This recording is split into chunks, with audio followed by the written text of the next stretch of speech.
कानपुर में यमराज का दरवाजा खोल रखा है हॉस्पिटल संचालक ने। कानपुर दक्षिण में हॉस्पिटल के नाम पर काला कारोबार तेजी से फल फूल रहा है। बीते कुछ दिनों में कानपुर में लगातार हॉस्पिटल डॉक्टर और हॉस्पिटल संचालकों की लापरवाही से कई मरीजों की भी मौत हुई है, जिसमें सीएमओ साहब की कार्रवाई के बाद वही जिसके बाद झोला छाप डॉक्टर हॉस्पिटल के नाम पर यमराज का द्वार बनाकर मरीजों को दे रहे हैं मौत की दावत, जिसे हम आपको बता दें बिना लाइसेंस और बिना मानक पर भी बड़ी तादाद में कानपुर दक्षिण में हॉस्पिटलों का कार्य तेजी से चल रहा है।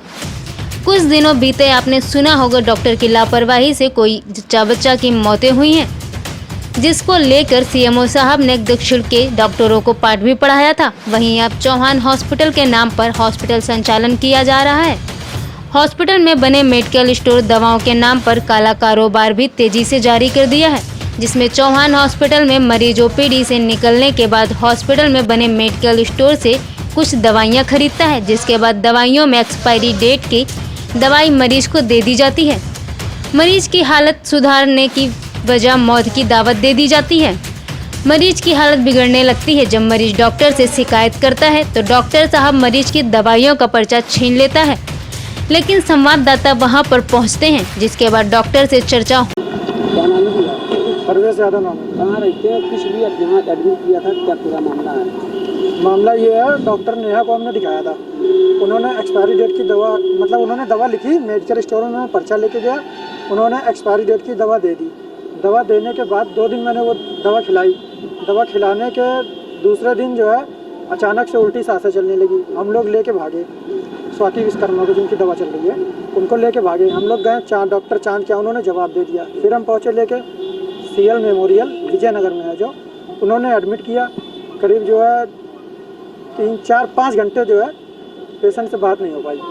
वो बिल्कुल जो है तीसरे अस्पताल में आप आए थे और हम चौहान हॉस्पिटल में आए थे, जिसके सामने मैं खड़ा हूँ। मेडिकल स्टोर कहाँ? मेडिकल स्टोर चौहान हॉस्पिटल के अंदर ही है। डॉक्टर नेहा यहीं की है, उन्होंने दवा लिखी थी और वो पर्चा मैंने अंदर दिखाया डॉक्टर का, तो मेडिकल स्टोर वाले ने एक्सपायरी डेट की दवा दे दी। आप डॉक्टर से मिले, आश्वासन क्या मिला आपको? आश्वासन अभी मुझे कुछ नहीं मिला। तो ये बताइए, मुझे कुछ बता नहीं रहा। आपने एक्सपायरी दवा डॉक्टर साहब को बताया कि एक्सपायरी, तो डॉक्टर साहब ने तब क्या कहा था? डॉक्टर साहब ने कहा कि नहीं एक्सपायरी नहीं है, मैं कुछ नहीं जानता हूँ, आप जाइए यहाँ से। आपकी दवाइयों को पर्चे छीन लिए थे? हाँ, मेरी दवा का जो एक्सपायरी डेट वाला है वो उन्होंने रख लिया मुझसे लेके। आपके पास कुछ उसका कोई प्रूफ है, फोटो है? हाँ, मेरे पास मोबाइल में सारी फ़ोटो हैं, सारी डिटेल है। और जिस दिन वो पेशेंट को मैंने वहाँ भर्ती किया था, पूरी एक डिटेल मिल जाएगी। 24 घंटे हमारा पेशेंट वहाँ पे भर्ती था। आज जब आए हो दोबारा, तब डॉक्टर साहब से बात हुई तो डॉक्टर साहब ने क्या आश्वासन दिया? डॉक्टर साहब कह रहे हैं हमारे वो स्लिप लाइए, ऐसा नहीं होता है, वैसा नहीं होता है। वो कह रहे हैं जाइए यहाँ से, मेरे पास पेशेंट बहुत हैं, अभी हम बाद में आपसे बात करते हैं। अब बता भी की है क्या डॉक्टर ने आपसे? नहीं, ज़्यादा बर्तरता नहीं किया, लेकिन उन्होंने कहा आप जाइए, चलिए यहाँ से जाइए, अभी हमारे पास पेशेंट ज़्यादा है, हम बाद में बात। आपने कहा नहीं कि आप काउंटर से एक्सपायरी डेट की दवा दी, जिससे मैंने उनसे कहा, तो वो कह रहे हैं कहाँ है, तो मैंने कहा कि 10 तारीख को मैं आया था आपके यहाँ, वो आपके जो मेडिकल स्टोर वाले हैं उन्होंने ले लिया मुझसे वो। इस चौहान हॉस्पिटल में कितने दिन एडमिट रहा आपका पेशेंट? चौहान हॉस्पिटल में 1 भी दिन नहीं एडमिट था। इनको दिखाने आए थे तो वो दवा जो मेडिकल स्टोर वाले ने एक्सपायरी डेट की दे दी है, जिसको खाने की वजह से CL मेमोरियल में भर्ती कराया था, वहाँ 24 घंटे भर्ती। पूछिए आप सवाल। डॉक्टर साहब क्या नाम है, कौन सा आपका हॉस्पिटल है? देखिए, मैं डॉक्टर GS चौहान हूँ। मेरा हॉस्पिटल चौहान हॉस्पिटल नौबस्ता में है। जी है ना?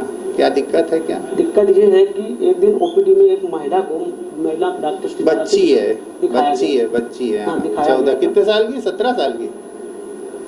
चलिए उस बात वो दिखाया गया था।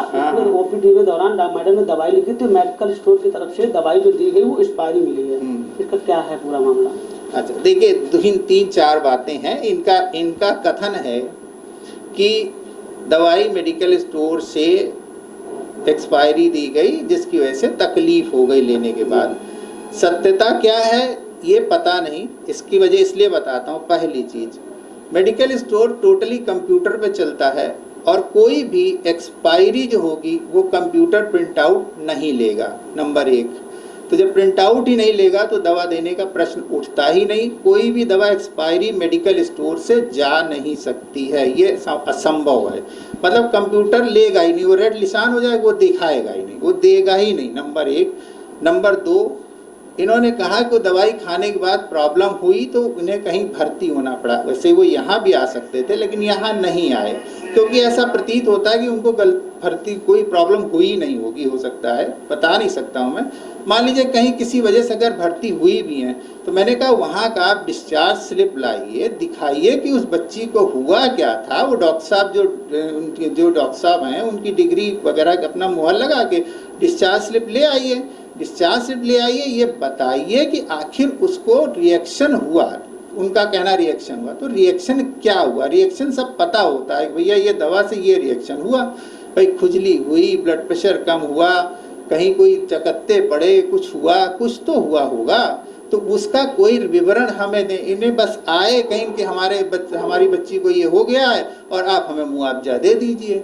हमने कहा मैं मुआवजा दे दूं, कोई मतलब कोई वजह तो हो प्रभु जी, कोई चीज़ तो हो उसमें, कहीं कोई चीज़ें हो, कुछ तो हमें पता लगे भैया, कोई तो कागज़ पत्र। मैंने कहा मेरा कैश मेमो ले आओ भैया कि कहाँ मैंने दी है दवा, उसका कैश मेमो, वो कैश मेमो नहीं ला पा रहे हैं। चलिए हम निकाल देंगे कैश मेमो, अपने कंप्यूटर से निकाल देंगे, वो सब कर देंगे, वो कोई बड़ी चीज़ नहीं है। लेकिन भैया कंप्यूटर से नहीं जाएगी एक्सपायरी। दूसरी बात उसका कहना है कि जब मैंने डॉक्टर को जानकारी दी तो मेरी दवाइयाँ छीन ली गई थी, कि दवाइयाँ रखवा ली, तो मेरे पास की फोटो पड़ी है खाली अकेले। अरे भैया कैमरे हर जगह लगे हैं, ये गलती तो हम कर ही नहीं सकते हैं। तो कैसे संभव है? कैमरों में ये भी तो आया होगा कि दवाई आपके यहाँ से दी गई या नहीं दी गई, ये पेशेंट आया था। वो दवाई क्या, वो तो कंप्यूटर पे चल रहा है, वो तो कंप्यूटर पे मैं सिर्फ दवाई दी गई, उनका सिंपल सा सवाल है कि दवाई दी गई, आप उसमें आप कैश में ले आए, उसमें दिख ही जाएगा भैया चौहान मेडिकल स्टोर से दवाई गई, बात खत्म हो गई। तो वो है ना, उनके बाद आपका पर्चा भी है, दवा भी है आपके यहाँ। दिखाओ तो, मैं तो इतनी देर से मांग रहा हूँ, कहीं दिखाया नहीं मेरे को। उनके पास है दवाई जो लिखी गई थी वही दवाई मेडिकल स्टोर से। आपका क्या कहना है इसमें कि हमारे यहाँ की दवाई नहीं दी गई? नहीं, मैं ये कहीं नहीं, मुझे तो पर्चा तो दे दे प्रभु, कैश मेमो दे देना, ये दवाई है। देखिए आप, इतना ही सी बात है, सिंपल सी चीज़ है। ये बच्ची जो भी डॉक्टर साहब हैं, ये बिल्कुल हाईली क्वालिफाइड डॉक्टर साहब हैं, इनसे कभी गलती नहीं हो सकती। दवाई पूरी लिखी हुई, आपके पास पर्चा है। जब ये दवाई लिखी है तो आपने मेडिकल स्टोर से ली भी होगी, अगर ली है हमारे मेडिकल स्टोर से तो भैया हमें वो दे दो। अगर आपके पास ये दवा आई होगी, जहाँ से आप दवा परचेज कर देते हैं, आई होगी, तो आपके पास मेंटेन होगा। हाँ बिल्कुल बिल्कुल होगा, मेंटेन होगा। दूसरी बात वो तो दिख रही है, उसमें कंप्यूटर पे होगा। हाँ बिल्कुल, उसमें कोई प्रॉब्लम ही नहीं। सर एक चीज मैं बार बार आपसे कह रहा हूँ, आप मीडिया से हैं, इतना तो आप समझ सकते हैं कि कंप्यूटर जो है एक्सपायरी नहीं लेगा। सर ये सब लोग बता सकते हैं, कोई कंप्यूटर से एक्सपायरी नहीं आएगी। हमारे कंप्यूटर से या किसी के XYZ किसी भी मेडिकल स्टोर में चले जाइए, कहीं चले जाइए, जो एक्सपायर्ड है। मामला आज ऐसे ही हुआ है कि जैसे एक्सपायरी देने की वजह से महिला की मौत हो गई हॉस्पिटल में, दिव्य हॉस्पिटल में। वो अगर कंप्यूटर नहीं उठाता तो फिर वो कैसे ले लिया, उसने एक्सपायरी कैसे लगा दिया जैक्सन? सर वो जाने, क्योंकि मेरा काम तो सिर्फ पूरा कर रहा है ना डॉक्टर साहब कि मेरे यहाँ नहीं लेता, तो मेरे नहीं लेता। नहीं, आप क्या नहीं नहीं लेके दिखा दीजिए। अगर किसी के यहाँ कंप्यूटर में नहीं लेता, नहीं, अगर उनका ओरिजिनल, अगर उनका सब कुछ GST मेंटेन्ड है, उनका लाइसेंसी है, तो ये दोबारा नंबर डाल के दोबारा दिखाया जा सकता है कि कंप्यूटर नहीं लेता है। हाँ बिल्कुल दिखाया जा सकता है, कोई दिक्कत ही नहीं होती है भैया। सर ऐसा नहीं है।